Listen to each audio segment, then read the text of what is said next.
Vamos então dar início à nossa aula. Nós estamos tratando aqui, irmãos, na classe conjunta, adultos e catecúmenos 1, sobre o tema os solas da reforma, os somentes da reforma.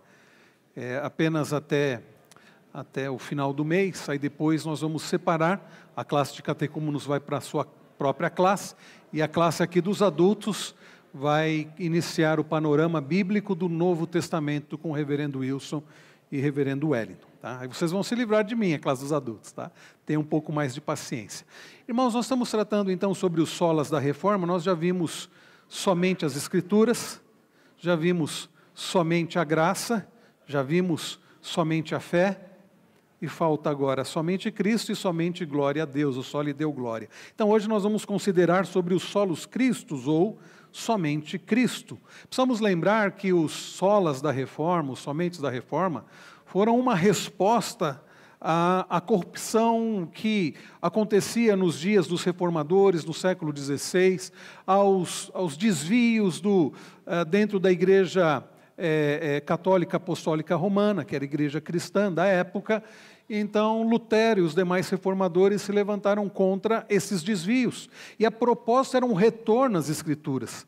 Lutero nunca intencionou criar uma nova igreja ou uma nova religião, fundar uma nova religião. O propósito de Lutero é que houvesse uma correção daquilo que estava errado, Mas nós conhecemos a história, Lutero foi excomungado, então não houve essa correção, esse retorno às Escrituras dentro da Igreja Católica Apostólica Romana. E aí deu-se início o protestantismo e os somentes da reforma. Nós já vimos que somente a palavra de Deus é autoridade para a nossa vida.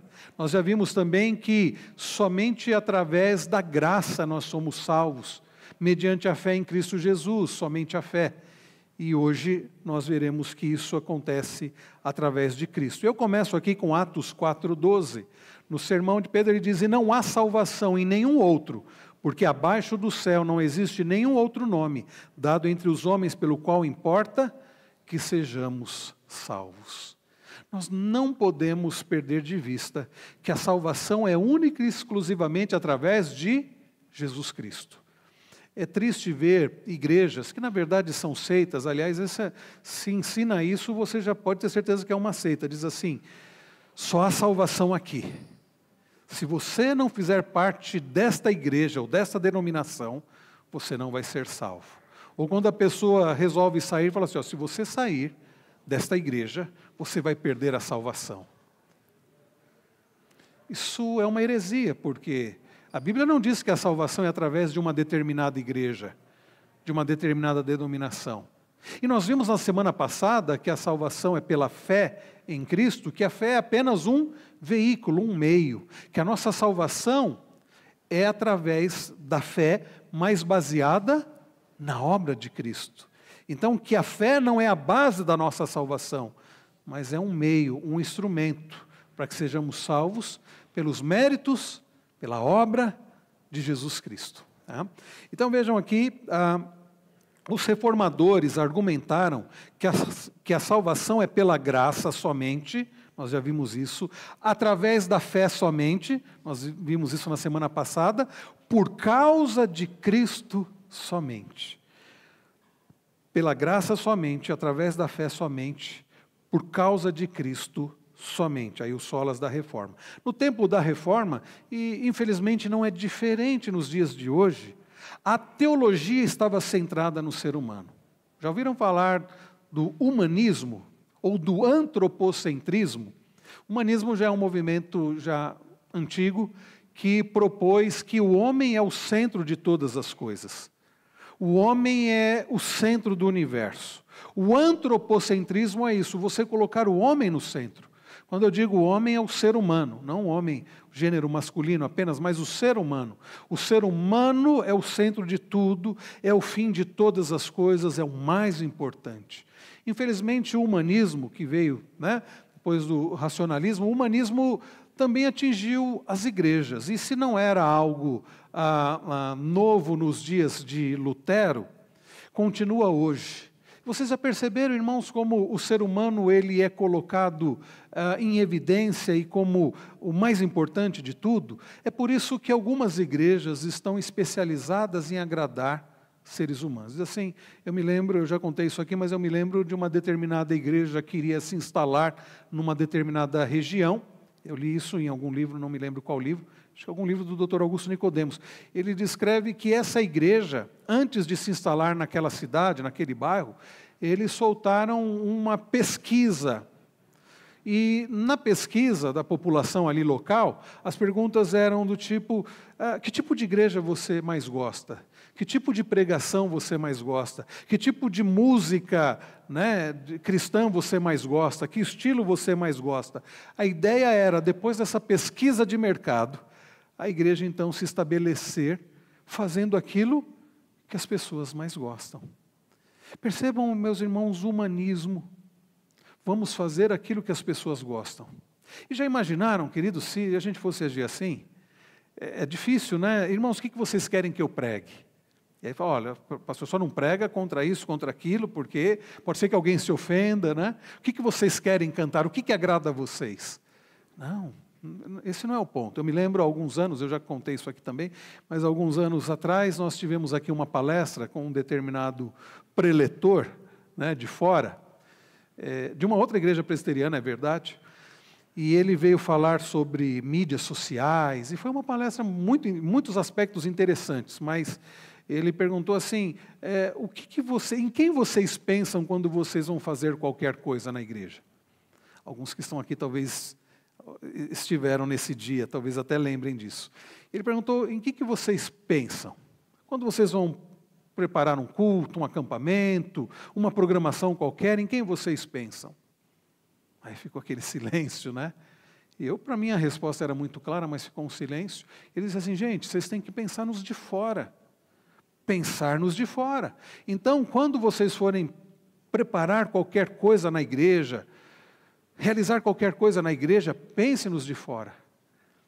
E eu não lembro se era a Bia, que era novinha, a Cris não tinha participado porque, eu acho que era a Bia, que era recém-nascida, a Cris tinha ficado em casa, e era uma palestra do dia todo, e aí na hora do almoço eu fui almoçar em casa, e eu cheguei, a Cris estava lá, eu acho que você vai lembrar disso, estava lá lavando louça, eu disse, Cris, o pastor fez uma pergunta lá, o preletor, eu quero fazer para você. Em quem a gente deve pensar quando a gente vai preparar alguma coisa na igreja, um acampamento, um culto, escola dominical, o que for? Em quem devemos pensar? E ela respondeu na hora, em Deus. E sim, essa é a resposta lógica, natural, ou deveria ser, né? Qual é a vontade de Deus? Por que, irmãos, que a gente organiza como a gente organiza as coisas? Por que o culto segue essa estrutura chamada adoração, contrição, a pregação, o sermão expositivo, não aquilo que vocês querem ouvir, e nem às vezes o que eu quero pregar, tem coisas que não é nem que eu quero pregar, mas o que está lá na Bíblia, e tem que pregar. Por que, meus irmãos? Por que nós cantamos o que cantamos? Talvez alguém diga, olha, cantar Romanos 8, tem tanta música mais bonita aí. Por que a gente faz isso? Porque a gente pensa no que agrada a Deus, não ao homem. Se fosse o que me agrada, não é o que agrada ao pastor, o que agrada ao conselho, o que agrada à maioria de vocês. Aliás, tem gente que quando elege presbítero, pensa que o presbítero é tipo de um vereador. Eu vou eleger esse presbítero porque agora ele vai defender meus interesses pessoais. E aí vai cobrar o presbítero, escuta presbítero, eu quero tal coisa, você não viu lá no conselho? Quando você elege um presbítero, você elege alguém, de acordo com as Escrituras, que tenha capacitação, seja um servo de Deus, para conduzir a igreja conforme a vontade do Senhor, não os seus interesses pessoais, e nem os interesses pessoais dele. O presbítero faz assim por interesses dele e da sua família. Às vezes eu ouço esse tipo de coisa, colegas meus falando, eu dou graças a Deus, eu falo disso de coração, meus irmãos, eu falo, aqui não tem isso. Aqui nós não temos dono de igreja, gente que quer favorecimento pessoal para a família, nós não temos nada disso. Graças a Deus, eu posso falar isso com alegria, né? Que nós não temos isso. Mas, irmãos queridos, nós precisamos pensar que nós corremos o risco de querer fazer as coisas conforme a nossa vontade para nós mesmos. Eu disse ainda há pouco, na exposição de Gênesis 39, que aquela história não é sobre José acima de tudo, não é sobre os filhos de Jacó acima de tudo, é sobre o Deus que conduz a história, que está redimindo um povo para si. A Bíblia não é sobre José, sobre Faraó, sobre Moisés, sobre Davi. A Bíblia é a respeito de Cristo, o nosso Salvador, que redime um povo para si.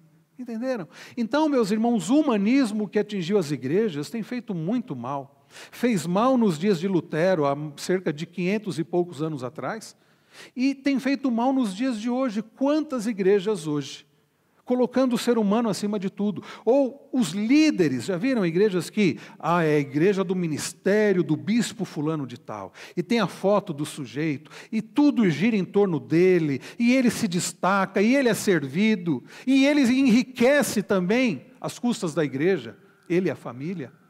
Percebam, meus irmãos, coisas dos dias de hoje. A ideia é que o homem é quem decide se vai a Deus ou não, escolhe a maneira como fazê-lo. Aqui nós vamos tratar do humanismo, mais relacionado à ideia de salvação. Uma heresia dos dias lá de Lutero, da Igreja Católica Apostólica Romana, que continua hoje. É o ser humano, aliás, o humanismo atingiu a própria teologia. Já ouviram falar de pelagianismo? Já ouviram falar de Pelágio?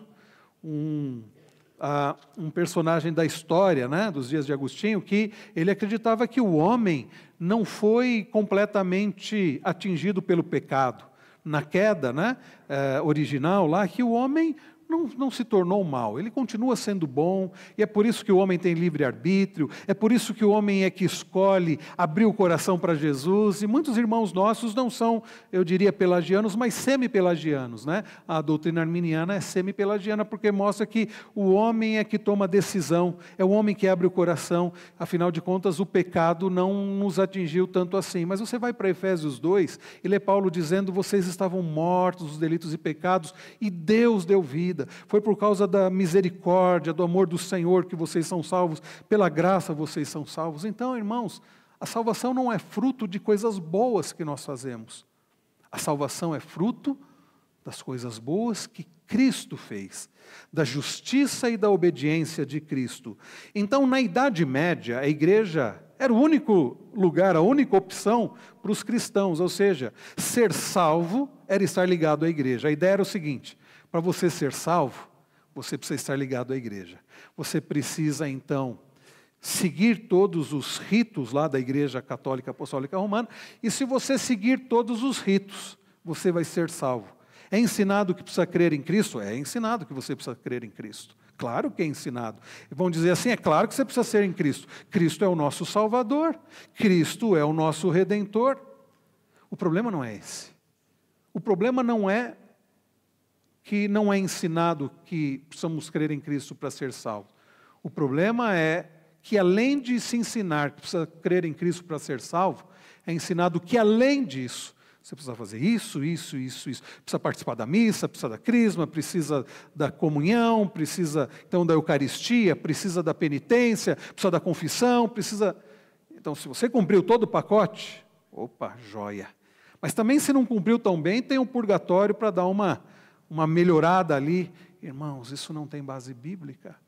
Mais uma vez, a questão não é se é ensinado se você é salvo através de Cristo. A questão é ensinado que a salvação é somente através de Cristo? Não é? Tem igreja que fala assim, não, você precisa crer em Cristo, mas você precisa ser batizado e você precisa continuar nesta igreja, porque senão você vai perder a salvação. Ou seja, Cristo mais a igreja, Cristo mais o dízimo, Cristo mais o sacrifício, Cristo mais a sua obediência. Até porque, se falhar, você perde a salvação.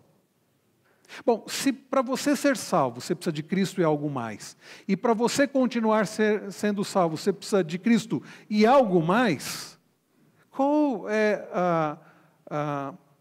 no que se diz disso? A salvação não é única e exclusivamente através de Cristo. Está entendendo?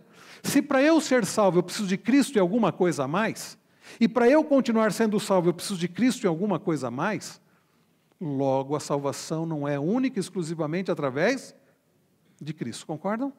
Porque se fosse único e exclusivamente através de Cristo, eu não precisaria de algo mais. E esse é o problema. O pensamento comum atual é que todos vão a Deus de várias formas, e cada um segue a Deus de acordo com o seu próprio caminho. Esse é um pensamento muito comum dos dias de hoje, né? Dentro desse pluralismo e relativismo que o nosso mundo vive, é dito assim: todos os caminhos levam a Deus. O importante é você ter uma religião. O importante é você praticar o bem, você fazer bem para o seu próximo, não prejudique ninguém, e todos no final serão salvos.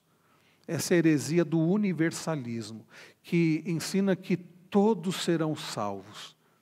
O importante é você ter pensamentos bons. Eu me lembro, isso faz muitos anos, eu era adolescente, eu fui num velório de uma tia, acho que era tia do meu pai, e aí chamaram lá o sacerdote católico, né, para realizar lá aquele momento, né?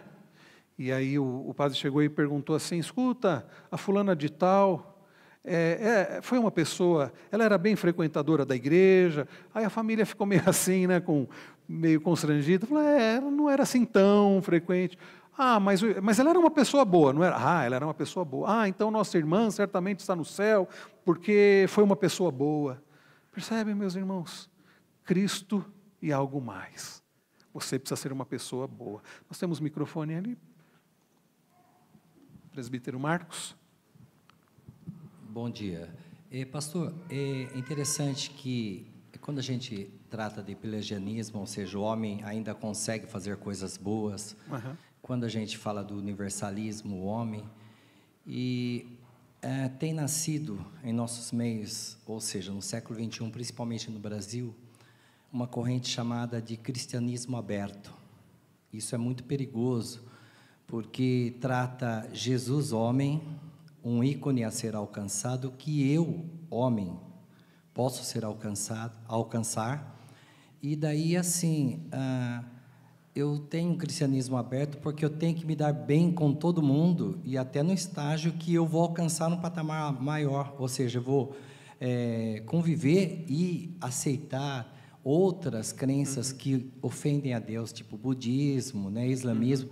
Então, esse nome, cristianismo aberto, eu não sei se o senhor tem lido um pouquinho, eu até compartilhei com o irmão, né, um vídeo sobre isso, e que tem permeado as igrejas, porque muitas vezes a gente fala igrejas que estão divulgando essa doutrina, mas muitas vezes nós, como leitores cristãos, a gente tem que estar combatendo as heresias, onde? Na palavra. Quando um homem tenta e falar que vai chegar num patamar de Cristo, nem Paulo, o grande Paulo, vamos falar, chegou a afirmar isso, né? A gente sabe disso. Então, esse cristianismo aberto é uma heresia que está permeando as igrejas com muito perigo. A gente tem que estar alerta e confrontando na palavra. Tá? É só isso que eu estou colocando. Obrigado, meu irmão. Existem muitas coisas que surgem, né? Porque não confundir com o teísmo aberto, né? O teísmo aberto é a doutrina de que Deus abriu mão da sua soberania para respeitar a nossa liberdade, o nosso livre-arbítrio. O problema do pelagianismo levado até as últimas consequências dá nisso. Bom, se nós somos bons e temos livre-arbítrio, então como que Deus vai deixar de respeitar nosso livre-arbítrio, né? Mas a Bíblia não ensina isso. Nós vemos na história de José, Deus agindo, Deus tocando no coração, Deus abrindo, fechando, Deus... Então, é a soberania de Deus, né? E desse cristianismo aberto, né? E está acontecendo muito de igrejas também abertas para todo tipo de prática. E conquanto, irmãos, nós devemos acolher a todos, não devemos passar a mão na cabeça das pessoas e dizer: não, pode continuar vivendo desse jeito, em pecado. Não, a gente recebe a todos, ama, mas a gente precisa confrontar com o Evangelho. E essa ideia de que nós vamos conseguir agir como Cristo, conquanto a gente deva buscar ser semelhantes a Cristo, Paulo chega a dizer: sejam meus imitadores como eu sou de Cristo. A gente sabe que a gente não vai conseguir ter uma vida perfeita aqui, porque ainda nós habitamos num corpo corruptível. Eu falava sobre isso quinta-feira, nós encerramos a série sobre o credo apostólico, né? Eu creio, que nós cremos na vida eterna. E nós não vamos alcançar aqui, nesta vida, esse patamar, mas quando houver a ressurreição do corpo, nosso corpo será revestido de glória, será, como Paulo diz, semelhante ao corpo da ressurreição de Cristo, aí o pecado não habitará mais, aí não haverá mais pecado. Mas hoje ainda nós pecamos, o que não é desculpa para a gente viver de qualquer jeito, nós devemos buscar a santidade. Então, o universalismo, essa ideia de que todos vão ser salvos, é uma heresia. É uma heresia. Também dizer assim, não basta você ser uma pessoa boa que você vai ser salva. Nós falamos na semana passada a respeito de fé e obras. As obras, elas acompanham a fé, mas elas não são meritórias. As obras não são para que sejamos salvos. As obras acontecem na vida daqueles que são salvos. Então, não inverter a coisa, né? A reforma disse não a todas as tentativas humanas de se chegar a Deus. A questão é, nenhum de nós consegue chegar a Deus. O que acontece é que Deus vem até nós através de Cristo, através da obra de Cristo e ação do Espírito Santo. O sujeito está morto nos delitos e pecados, aí o Espírito Santo dá vida e nos dá a capacidade de crer. Pela graça vocês são salvos. Lembram de Efésios 2,8 que nós temos visto, temos estudado nas últimas semanas? Pela graça vocês são salvos mediante a fé. Isso não vem de vocês, é dom de Deus, não de obras, para que ninguém se glorie. Bem, solos Christus, ou seja, somente Cristo, pode nos conduzir a Deus e nos dar a salvação. A salvação, irmãos, é somente através de Cristo. Percebam como diz aí o slide, o pensamento comum das pessoas com relação à salvação é que Deus há de salvar todas as pessoas boas, quer tenham crido em Cristo, quer não. Foi uma pessoa boa? Então o importante é isso, ela vai ser salva. Não. A salvação vem pela fé em Cristo Jesus. E Paulo diz todo que confessar a Cristo. Jesus fala sobre isso também, né? De confessá-lo. Diante dos homens eu confessarei diante do meu Pai. Jesus disse isso. Então é preciso crer em Cristo. Para a gente entender melhor isso, nós vamos falar um pouco sobre a teologia dos pactos, a teologia pactual. Deus estabeleceu ao longo da história pactos, alianças. A primeira aliança estabelecida que Deus estabeleceu com o homem, é chamada aliança das obras, ou pacto das obras. Deus estabeleceu na criação com Adão e Eva. E Adão era o cabeça federal, o representante da raça humana, e cabia a Adão obedecer a Deus, continuar obedecendo, que ele continuaria tendo vida. Mas Deus também estabeleceu o chamado pacto da graça. Aqui eu citando a Confissão de Fé de Westminster, diz o seguinte, que é um dos símbolos de fé da nossa igreja, né? Tão grande é a distância entre Deus e a criatura, que embora as criaturas racionais lhe devam obediência, como seu Criador, nunca poderiam fruir nada dele como bem-aventurança e recompensa, senão por alguma voluntária condescendência da parte de Deus, a qual aprove a ele expressar por meio de um pacto. O que os teólogos de Westminster estão dizendo disseram é o seguinte, por mais que nós tenhamos sido criados por Deus e devamos então obedecer a Deus porque Ele é o nosso Criador, nada de bom que venha de Deus sobre nós é como uma recompensa de coisas boas que nós fazemos. Nada. Tudo que Deus faz de bom para nós é fruto da sua graça, da sua bondade, da sua benevolência.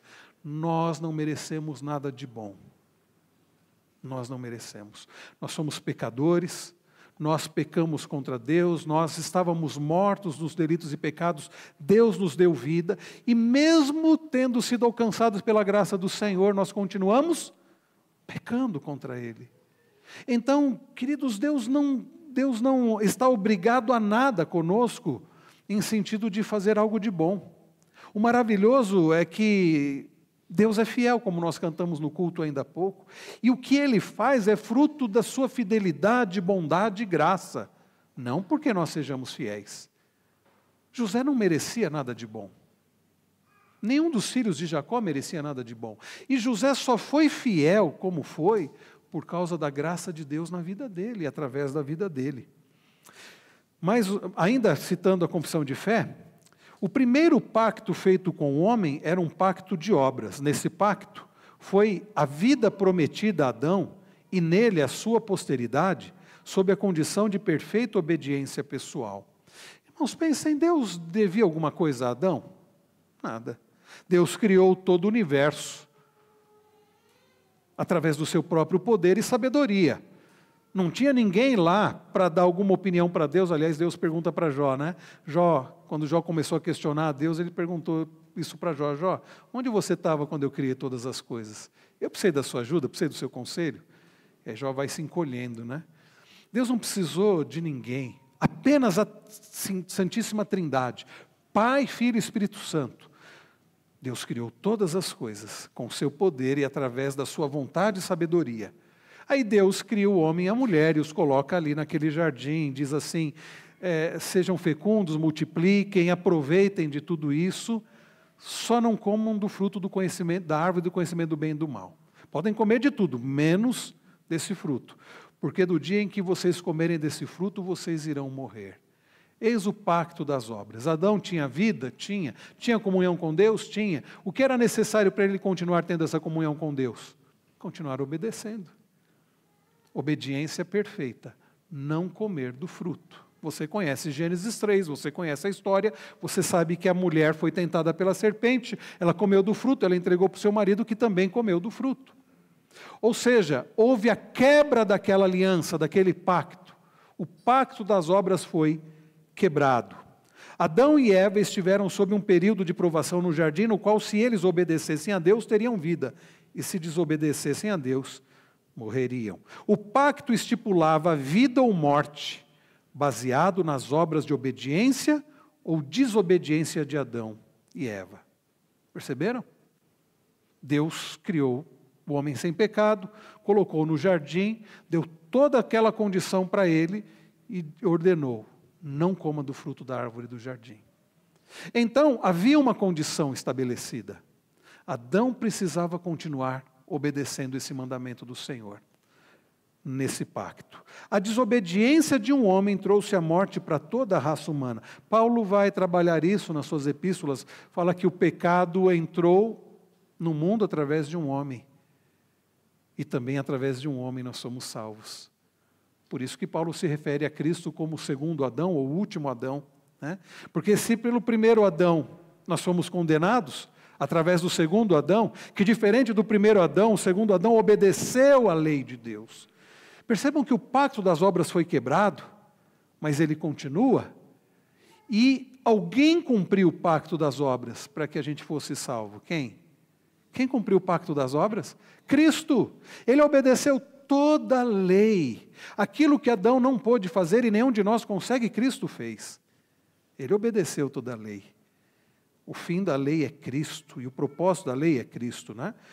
Então, mais uma vez, citando a Confissão de Fé de Westminster, o homem tendo se tornado, pela sua queda, incapaz de vida por esse pacto, o Senhor dignou-se fazer um segundo pacto, geralmente chamado Pacto da Graça. Nesse pacto, ele livremente oferece aos pecadores a vida e a salvação por Jesus Cristo, exigindo deles a fé nele, para que sejam salvos, e prometendo dar a todos os que estão ordenados para a vida o seu Santo Espírito, para dispô-los e habilitá-los a crer. É o Espírito Santo que nos dá nova vida e nos dá condições de crer em Cristo, e então pela fé em Cristo nós somos salvos. Percebam, irmãos, que Deus resolve o nosso problema, o problema da condenação eterna, e nenhum de nós conseguiria resolver, porque somos pecadores. Deus resolve através de Cristo, pelo pacto da graça. De forma que o homem é justificado não pelas próprias obras, mas pelas obras de Cristo somente. Aquele que satisfez as exigências da lei. Vocês lembram que na semana passada, e na retrasada também, nós falamos sobre obediência ativa e passiva de Cristo? Ou seja, obediência ativa, Jesus obedeceu em tudo a lei de Deus em nosso lugar. E obediência passiva, na cruz do Calvário, Jesus levou sobre si a culpa dos nossos pecados. Jesus recebeu sobre si a ira de Deus que era contra nós. Aquilo que nós falamos que Lutero chama de uma doce troca.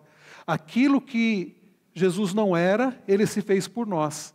Ele se fez, ele levou sobre si a culpa dos nossos pecados. E aquilo que nós não somos, Jesus nos deu. A sua justiça, Jesus nos deu. Essa é uma doce troca. Ele leva sobre ele a nossa culpa e nos dá a sua justiça. Daí nós somos justificados. E daí, em Romanos 8:1, Paulo dizer, nenhuma condenação há para os que estão em Cristo Jesus. Então percebam, irmãos, o pacto da graça satisfaz as exigências do pacto das obras. Se no pacto das obras é necessária a obediência perfeita para a salvação, no pacto da graça existe essa obediência perfeita. Não porque nós conseguimos obedecer, mas porque Cristo obedeceu em nosso lugar. O mérito de Cristo é o único mérito eficaz para justificar pecadores. Quando Lutero fala sobre a doutrina da justificação pela fé somente, que é baseada na palavra de Deus, Lutero está dizendo isso, que nós somos justificados pela fé em Cristo. Não é nem mesmo a nossa fé que nos salva. A fé é só um meio.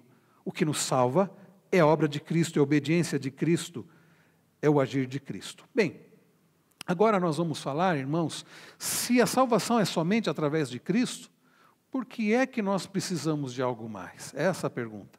Se Jesus pagou todo o preço, a não ser que o sacrifício de Cristo não tenha sido tão eficaz assim. Eu quero recomendar para vocês um livro do falecido pastor anglicano John Stott. O livro chama A Cruz de Cristo. É um livro já antigo, A Cruz de Cristo. Nesse livro, John Stott, ele defende a tese da suficiência, da eficiência do sacrifício de Cristo. Baseado, por exemplo, no livro de Hebreus. O autor aos Hebreus diz que na antiga aliança precisava um sacerdote humano, ano após ano, entrar no Santo dos Santos depois de se purificar, realizar sacrifício em favor de si mesmo, porque ele era pecador, e em favor do pecado do povo. Quando que isso acontecia? Todo ano. E o que acontecia? O que ia acontecendo com os sacerdotes ao longo dos anos? O que ia acontecendo com os sacerdotes? Eles iam envelhecendo, o que acontecia? Eles morriam. Aí vinha um outro sacerdote. O autor aos Hebreus diz que Jesus Cristo, nosso sumo sacerdote, de uma vez por todas, ofereceu sacrifício em nosso favor. Quando você lê Levítico, se você lê no Antigo Testamento, todo aquele sistema sacrificial, aquilo apontava para Cristo, o Cordeiro de Deus que tira o pecado do mundo. Então, era necessário, ano após ano, um sacerdote da tribo correta, tinha que ser de determinada tribo. E esse sacerdote, dos levitas, ele tinha que ser não somente da tribo correta, ele precisava se purificar, ele tinha que, e somente ele podia entrar no Santo dos Santos, qualquer outro que entrasse, Deus mataria, e corria o risco do sacerdote morrer ali, se ele fizesse alguma coisa errada, É por isso que era amarrado uma corda no tornozelo do sacerdote, do sumo sacerdote, e ele tinha no corpo, nas vestes, alguns tipos de sinos, Enquanto ele estava lá dentro do Santo dos Santos, oferecendo sacrifício em seu favor e em favor do povo, ouvia-se o barulho dos sinos, mas quando parava, e por muito tempo, alguém lá de fora já dizia, olha, deu ruim. Eu não usava essa expressão na época, eu imagino. E alguma coisa deu errado. E havia um problema, porque se Deus tivesse matado o sumo sacerdote ali, quem que ia entrar lá para tirar? Qualquer um que entrasse ia morrer também, Deus ia matar também. Então, por isso que quando ficava muito silêncio, o que eles faziam? Eles puxavam a corda e arrastavam o corpo. Era uma coisa muito séria. E era uma coisa, o sacerdote tinha, por ser pecador, tinha que oferecer sacrifício por si mesmo, em favor do povo, e constantemente isso acontecia. Jesus Cristo oferece sacrifício, não por si mesmo, porque Ele é santo, perfeito. Ofereceu sacrifício na cruz do Calvário, de uma vez por todas, porque o sacrifício de Cristo é suficiente. Todo aquele sistema sacrificial do Antigo Testamento apontava para o sacrifício de Cristo. E diferente do sacerdote humano que depois morria, Cristo ofereceu sacrifício, morreu, ressuscitou o autor aos Hebreus diz que penetrou os céus, está à direita de Deus. Percebem, irmãos? E aí fica, a pergunta é a seguinte: Jesus Cristo é o nosso sumo sacerdote, ofereceu o sacrifício perfeito, ele foi o próprio sacrifício. Os sacerdotes ofereciam sacrifício de animais sem defeito aparente. Mas a pergunta é: teriam o sangue dos animais poder para purificar pecados? Eles apontavam para o sangue do Cordeiro de Deus, o justo, que tem poder para purificar pecados. Então, mais uma vez, Jesus vem a este mundo. Ele cumpre tudo aquilo que o Antigo Testamento apontava. Ele que João Batista apontou e disse: eis o Cordeiro de Deus que tira o pecado do mundo. E aí na cruz ele, santo, perfeito, oferece sacrifício por nós. Derrama seu precioso sangue, o justo pelos injustos, morrendo eficazmente pelos seus, de uma vez por todas. E a pergunta que eu faço para os irmãos é: o que mais nós precisamos? É o sacrifício de Cristo suficiente ou não? Porque se eu preciso de algo mais, significa que o sacrifício de Cristo na cruz não foi suficiente, eficiente. Mas vocês lembram das palavras de Jesus na cruz? Ele diz as seguintes palavras: está consumado. Tetelestai, do grego, né? Significa foi pago, está pago. A dívida foi paga. Paulo, escrevendo aos Colossenses, diz que o escrito da dívida foi encravado na cruz. Ou seja, nós não precisamos de nada mais. Percebam, a posição católica romana argumentou que a justiça do homem deve cooperar com a justiça de Deus, para demonstrar o que é chamado de justiça comunicada. Olha aqui o problema, irmãos. Ok, é ensinado que você deve crer em Cristo para a sua salvação. Ninguém nega isso. Nem no catolicismo apostólico romano, em nenhuma igreja cristã é negado que é preciso crer em Cristo para ser salvo. O problema não é esse. O problema é quando é dito: você precisa colaborar também. Você precisa, a sua justiça vai dar uma colaboraçãozinha para o sacrifício de Cristo. Então, olha lá, Jesus morreu na cruz, mas a sua justiça precisa dar uma força também. Bem, em quantas igrejas evangélicas, 500 anos, mais de 500 anos depois da reforma, é dito: olha, você precisa também fazer o seu sacrifício para a sua salvação. Ou o seu sacrifício para você não perder a salvação. Vocês percebem, irmãos? Como a doutrina da suficiência de Cristo é colocada em dúvida em muitas igrejas? Cristo, isso trazendo dentro do romanismo, né? Cristo mais as penitências, Cristo mais o dízimo, Cristo mais atividades eclesiásticas. O presbítero Vlander vai tratar, os irmãos aqui da classe de catecúmenos, semestre que vem vocês vão ter aula com o presbítero Vlander, catecúmenos 2, ele vai tratar disso com bastante detalhes, até porque ele vivenciou isso, né, dentro do romanismo, e então ele vai dizer com detalhes isso. Qual é a conclusão? Somos inteiramente dependentes de Cristo para a nossa salvação. Somente Cristo. Não há nada que possamos fazer para obter a nossa salvação. E só a recebemos porque Cristo fez por nós tudo o que era necessário. Eu já contei aqui, mas um homem, ele foi um dos, não diria fundadores, mas um dos personagens principais para o que nós conhecemos hoje como jornalismo moderno, né? William Randolph Hearst. William Randolph Hearst. Esse homem se tornou muito rico e ele passou a colecionar obras de arte. E aí, certa feita, ele leu sobre um conjunto de obras e ele ficou muito interessado. Ele disse assim: esse conjunto de obras precisa ser meu. E aí ele chamou o seu ajudante, né, que trabalhava para ele, o seu agente, disse assim: olha, eu quero que você procure essas obras de arte, porque precisam ser minhas. Não importa quanto custar, eu quero. E o seu agente saiu pelo mundo em busca aí desse conjunto de obras. E o tempo passou, e depois de muito tempo o seu agente voltou e disse assim: olha, eu encontrei. Falou: encontrou? E onde você encontrou? Ele disse: no seu depósito. Você, há alguns anos atrás, o senhor já tinha comprado essas obras. Estava todo esse tempo no seu depósito lá, bem guardado lá no seu depósito.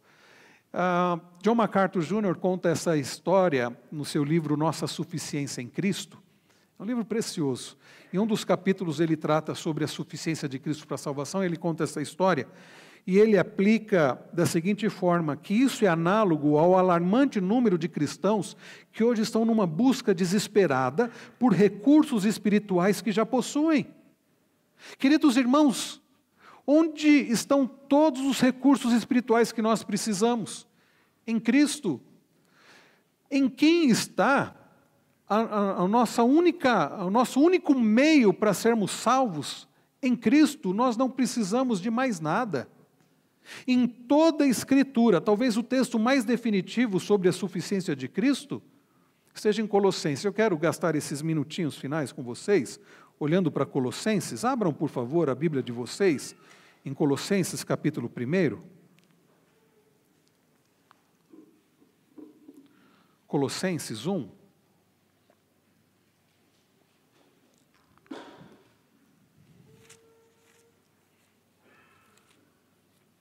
Colossenses, capítulo 1. Vejam o que Paulo diz no verso 4. Ele fala assim: desde que ouvimos da fé que vocês têm em Cristo Jesus e do amor que vocês têm por todos os santos. A carta de Paulo aos Colossenses foi escrita, Paulo fica sabendo, através de Epáfras, que era o pastor daquela igreja, que havia um grupo naquela igreja, falsos mestres, que estavam ensinando que, além de Cristo, era necessário um conhecimento superior, que era um conhecimento especial só para alguns. Era um conhecimento à parte da palavra de Deus. É o que na história ficou conhecido como gnosticismo, o gnosticismo. Era ensinado que, além de Cristo, eles precisavam levar em consideração a lei de Deus ali, as leis de Moisés, as dietas judaicas, a circuncisão. Era necessário que, além de Cristo, eles não tocassem nada impuro. Eles seguissem ali uma vida de um ascetismo, não pode isso, não pode aquilo, não toque nisso, não toque naquilo. Quando Paulo fica sabendo disso, ele escreve essa carta. E Paulo, nessa carta, basicamente vai tratar sobre a suficiência de Cristo. Nós não precisamos da filosofia, nós não precisamos do gnosticismo, nós não precisamos do ascetismo, nós não precisamos do legalismo. Tudo que nós precisamos é Cristo. Então percebam que ao longo desta carta, nós vemos aqui Paulo combatendo, Ele começa combatendo, por exemplo, a ideia lá do gnosticismo ou da filosofia, como se nós precisássemos de Cristo e mais a filosofia. Percebam que ele diz, vamos olhar aqui no capítulo 2, olha os versos 8 a 10. Capítulo 2, versos 8 a 10. Tenham cuidado para que ninguém venha a enredá-los com sua filosofia e vãs sutilezas, conforme, olha o que Paulo chama, tradição dos homens, conforme os rudimentos do mundo, e não segundo Cristo. Porque nele, Cristo, em Cristo, habita corporalmente toda a plenitude da divindade. Também nele vocês receberam a plenitude. Ele é o cabeça de todo o principado e potestade. Percebam, meus irmãos, Paulo está dizendo, vocês não precisam de nada mais, vocês não precisam da sabedoria do mundo, vocês não precisam da tradição das pessoas. Quantas igrejas é dito e ensinado o seguinte, olha, vocês precisam crer em Cristo, mas aqui, homem não pode usar barba não, senão, olha, perde a salvação. Mulher, se cortar um pouco do cabelo, perdeu a salvação. Se não usar tal roupa, ou se usar tal roupa, perde a salvação. Se não seguir aqui as nossas leis da nossa igreja, vejam, não é da Bíblia. Se não seguir os nossos usos e costumes, não vai ser salvo, não. E ainda diz assim, olha, se Jesus voltar e você estiver usando essa roupa, estiver usando, eu me lembro, eu já contei isso aqui, de uma senhora que que ela dizia assim, ela pegava no pé da filha, porque a filha, mesmo no calor, não podia dormir mais à vontade, porque essa senhora dizia, e se Jesus voltar, no meio da noite, você estiver com essa roupa aí, dormindo dessa forma indecente, eu fico pensando, e se Jesus voltar e estiver tomando banho? Já era, né? Gente que coloca, veja, não que a gente diga assim, pode vestir qualquer coisa, a Bíblia condena a sensualidade. A Bíblia condena, a Bíblia fala sobre ordem e decência, não é disso que nós estamos falando. Mas estamos falando de usos e costumes que se colocam que, se você não seguir esses usos e costumes da igreja, você não vai ser salvo, você vai perder a salvação. Mais uma vez, Paulo está dizendo, não se deixem ser levados por tradições de homens. A respeito do legalismo, olha os versos 16 e 17 ainda do capítulo 2. Ele fala assim, portanto, que ninguém julgue vocês por causa de comida e bebida, ou dia de festa, ou lua nova, ou sábados, porque tudo isso tem sido sombra das coisas que haviam de vir. Porém, o corpo é de Cristo. Não deixem que ninguém se faça de árbitro para desqualificar vocês, com pretexto de humildade e culto de anjos, baseando-se em visões, estando cheio de orgulho, sem motivo algum, na sua mente carnal, e não retendo a cabeça, a partir da qual todo o corpo, suprido e bem vinculado, por suas juntas e ligamentos, cresce o crescimento que vem de Deus. Quando ele diz assim, por quanto o quê? Olha o que ele diz antes, verso de número 13, quando vocês estavam mortos nos seus pecados e na incircuncisão da carne, Ele lhes deu vida juntamente com Cristo, perdoando todos os nossos pecados, cancelando o escrito de dívida que era contra nós e que constava de ordenanças, o qual nos era prejudicial, removeu inteiramente, cravando-o na cruz. Paulo está dizendo, Cristo já pagou todo o preço, parem de se deixar serem cobrados pelos outros. Fulano, você ainda não fez tal coisa, hein? Como que você vai ser salvo se você não está cumprindo essas regras? Como que você vai continuar salvo se você não está cumprindo essas regras? Paulo está condenando isso. Cristo e nada mais. Não que a santidade, a santificação não decorra da nossa salvação. Aí isso é outra coisa. Então, Paulo combate o legalismo, Paulo combate o misticismo, conforme nós vemos aqui nos versos 18 a 19, fala aqui de culto aos anjos, né? Paulo combate o ascetismo. Olha o verso 20 ainda do capítulo 2. Se vocês morreram com Cristo para os rudimentos do mundo, por que se sujeitam a regras como se ainda vivessem no mundo? Não toque nisso, não coma disso, não pegue naquilo. Todas essas coisas se destroem com o uso. São preceitos e doutrinas dos homens. Paulo está dizendo, isso não é da Bíblia, isso não é o Evangelho. De fato, essas coisas têm aparência de sabedoria, ao promoverem o culto que as pessoas inventam, falsa humildade e tratamento austero do corpo, mas elas não têm valor algum na luta contra as inclinações da carne. Como diz uma outra versão, na luta contra a sensualidade. Não pode fazer isso, não pode comer isso, não pode... E aí enche de regras, mas não tem poder na luta contra a carne. A pessoa continua ali cometendo pecados. Bem, irmãos, Paulo vai combatendo tudo isso e mostra Cristo e nada mais. Se vocês olharem para a gente encerrar aqui, ainda em Colossenses, vejam como Paulo se refere a Cristo,